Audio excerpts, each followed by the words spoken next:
Hello students, कैसे हैं आप। मैं नितिश खन्ना और आज मैं पार्ट 4 लेकर आया हूं हमारे साइंस के chapter number 2 class 8 micro organism front end view.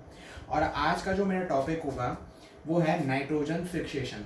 What is nitrogen fixation, nitrogen fixation का क्या मतलब है और नाइट्रोजन फिक्सेशन किस तरीके से माइक्रो ऑर्गेनिजम्स के साथ जुड़ा हुआ है, यानी माइक्रो ऑर्गेनिजम्स का क्या रोल है।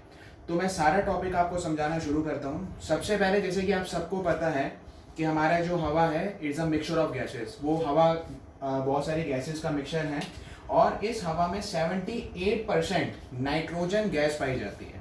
78%, सबसे ज़्यादा मात्रा में अगर कोई गैस पाई जाती है हमारी हवा में तो नाइट्रोजन गैस है 78%। बाकी आपको पता है 21% ऑक्सीजन है, बाकी 1% दूसरी गैसेस का मिक्सचर्स है।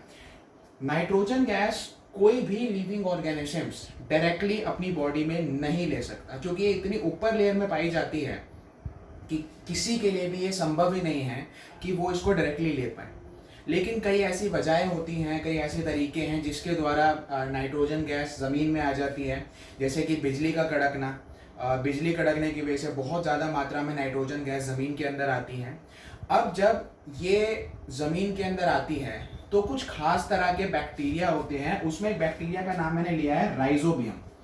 राइजोबियम एक खास तरह का बैक्टीरिया होता है और मैं आपको बताना चाहूँगा कि ये बैक्टीरिया जो है ना, ये कुछ खास तरह के पौधे जिनको हम लेगुमिनियस प्लांट कहते हैं। लेगुमिनियस प्लांट आमतौर पे उन पौधों को कहा जाता है जिनकी जड़ों में गांठें पाई जाती है, रूट नूडल्स होते हैं उनके। अगर आप देखें कुछ ऐसे पौधे हैं जैसे कि मटर का पौधा हो गया, बीन का पौधा हो गया, ये कुछ ऐसे पौधे जिनको लेगुमिनियस प्लांट कहा जाता है। लेगुमिनियस प्लांट कहने का कारण ये है कि इनकी जड़ों में गांठें होती हैं, आपको गांठें नजर आएंगी इनकी जड़ों में। तो राइजोबियम जो है वो इन पौधों की जड़ों में रहते हैं और जो नाइट्रोजन गैस जमीन में आ गई है किसी वजह से, जैसे मैंने आपको बताया था कि अगर लाइटनिंग होती है तो उससे गैस सारी जमीन के अंदर आ जाती है। तो जब ये गैस जमीन के अंदर चली जाती है तो पौधों तक सप्लाई करने का काम राइजोबियम का होता है। राइजोबियम इन पौधों की जड़ों में नाइट्रोजन गैस की सप्लाई करता है। अब बात यह आती है कि नाइट्रोजन गैस अगर पौधों को मिलेगी तो उससे उनको फायदा क्या होगा। मैं आपको बताना चाहूंगा कि पौधे नाइट्रोजन गैस से प्रोटीन तैयार करते हैं। आपको पता होगा कई बार कुछ फर्टिलाइजर्स वगैरह भी होते हैं जिनमें भरपूर मात्रा में नाइट्रोजन होता है।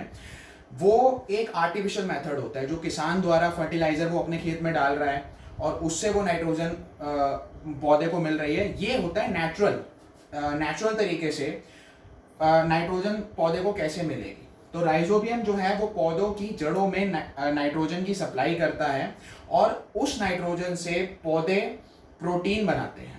इसलिए आपने देखा होगा कि आमतौर पर जैसे बीन हो गया या पीज हो गया, ये सारे जो हैं प्रोटीन के बहुत अच्छे सोर्स हैं। दालों के पौधे हो गए, चने के पौधे हो गए, ये सब पौधे लेगुमिनियस प्लांट कहते हैं। तो इस प्रोसेस को जिस तरीके से आपने देखा राइजोबियम के द्वारा प्रोटीन की नाइट्रोजन की सप्लाई पौधों की जड़ों में की गई है, इस पूरी प्रक्रिया को हम नाइट्रोजन फिक्सेशन कहते हैं। इसको नाइट्रोजन फिक्सेशन कहा जाता है। और मैं आपको कुछ बातें और बताना चाहूंगा, जैसे कि इस टॉपिक का, इस चैप्टर का लास्ट टॉपिक रह गया और वो है नाइट्रोजन साइकिल। क्या है नाइट्रोजन साइकिल? साइकिल मतलब होता है किसी का एक फॉर्म से दूसरी फॉर्म में चेंज हो जाना। अब क्या होता है, कुछ मात्रा में पौधों के अंदर जो है नाइट्रोजन गैस चली गई है और उन्होंने उसको प्रोटीन में कन्वर्ट करा। इन केस अगर कोई ह्यूमन बीइंग या कोई एनिमल उस पौधे को कंज्यूम करता है तो वो सारी नाइट्रोजन प्रोटीन की फॉर्म में उसकी बॉडी में चली जाती है। जैसे मान लीजिए एक व्यक्ति है, उसने एक मटर के पौधे को खाया, तो मटर के पौधे को जब उसने खाया तो सारी की सारी नाइट्रोजन गैस प्रोटीन की फॉर्म में उसकी बॉडी में चली गई है।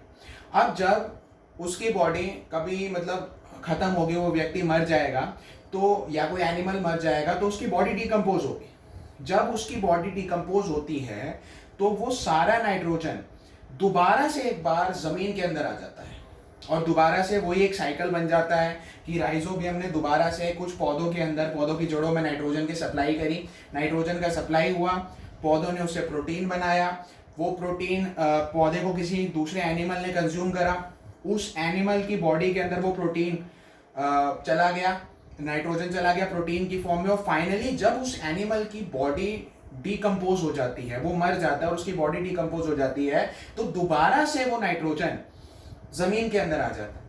तो आपने देखा कि एक साइकिल तैयार हो गया, ये साइकिल नाइट्रोजन साइकिल कहलाता है। और इस चैप्टर के अंदर ये हमारा आखिरी टॉपिक था और इस चैप्टर को अब हमने खत्म किया और मैंने आपको इसके बारे में बताया कि नाइट्रोजन साइकिल क्या होता है, नाइट्रोजन फिक्सेशन क्या होता है। Thank you so much.